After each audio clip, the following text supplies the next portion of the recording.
a video on Parmesan cheese rinds. So, I've heard that if you put them in the microwave for a minute, that they turn into like something that resembles like a pork scratching. So I'm going to have a go at that because I find it a bit of a waste. You can put the cheese rinds in soups and stews and risottos and all that kind of stuff. But I kind of think if we can turn them into something that looks like a puffed up cheese rind stroke snack type of thing, we might be able to powder it, and then we might actually be able to use it in a pasta dish. And that's kind of not the idea. I don't want to turn it into like a cheesy puffy snack type of thing. I want to, if we can do that, I think we can turn it into a powder.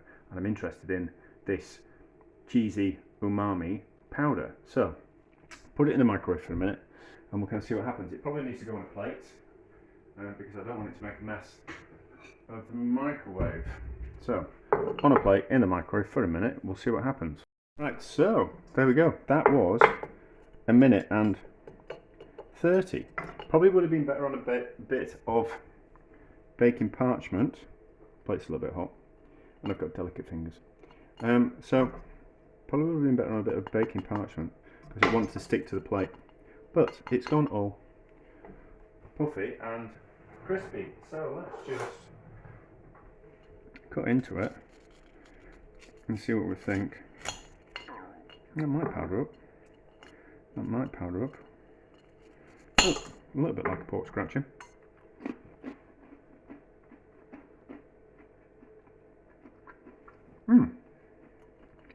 Nice of that. So, I've got more in the freezer. I think we'll be able to do more and then smash that up in the spice grinder. I don't want to do it in the. Tell you what.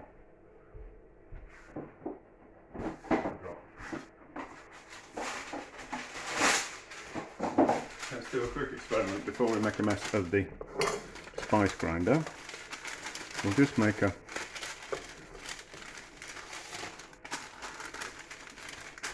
pocket for that. Like that, and then it don't go everywhere. And then we'll just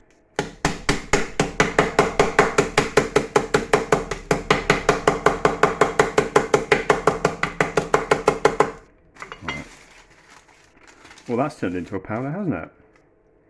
That's turned into a powder. So, I did a video on using pork scratchings in a pasta like carbonara type of dish. Cacio e pepe. I can't pronounce them. I do apologise. I'm not particularly very good in my own language, let alone another. And I used powdered up pork scratchings in the pasta. It's like an umami flavouring. It was very nice, and I think we'll be able to do the same with that. So, I'll do some more. I'm not having pasta tonight, I'm having something else. So, but tomorrow night, when I'm cooking some pasta, we'll have a go at stirring that into pasta at the very end and seeing what kind of effect it has. But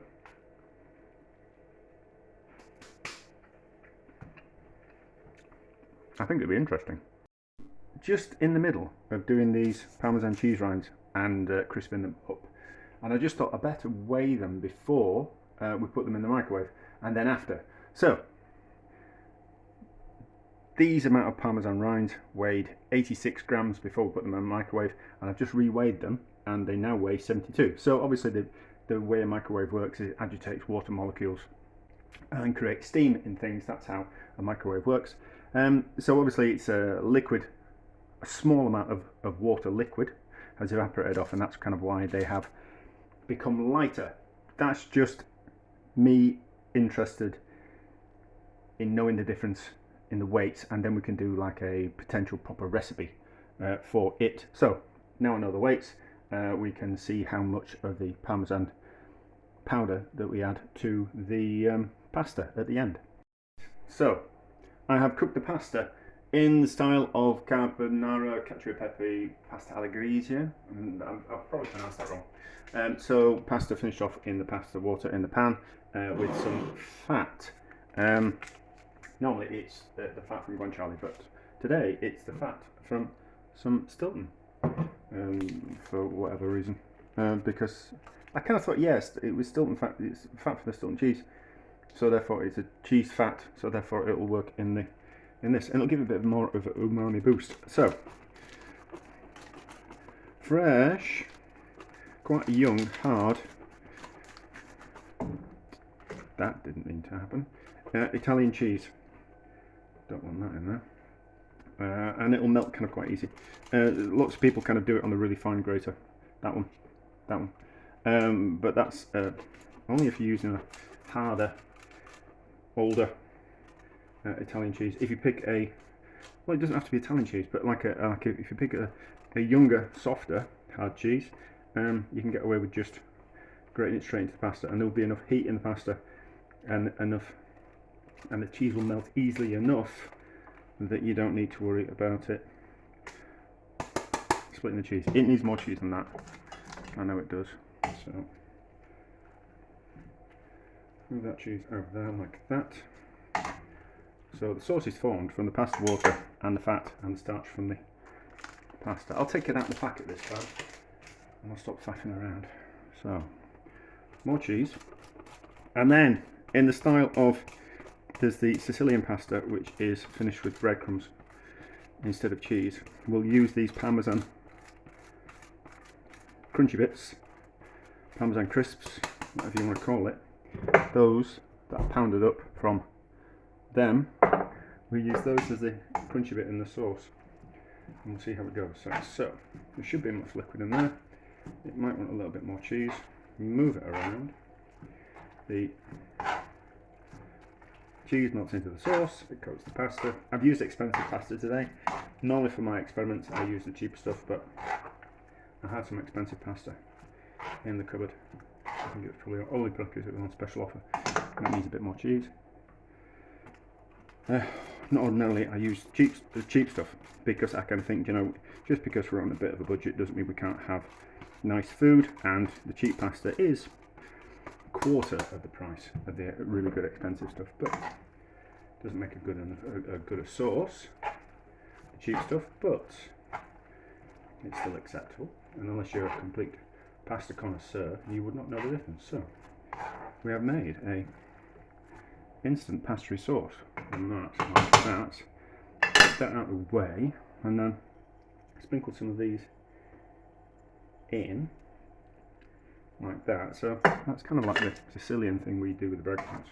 Then it'll just give that a bit of extra cheesy, crunchy kind of flavour to it, and then we'll do the pasta twirly thing, and then we'll take a picture for the thumbnail. But let's just taste that. Just make sure we get some of this, and then I'll do the twirly thing and we'll take a picture. But I just want to see if this works. And then I was talking to someone at work today, and I kind of said I told them what I was doing for dinner, and I kind of said, well, what it'd be nice on, as if these would be really nice on the top of cauliflower cheese. So how does this taste?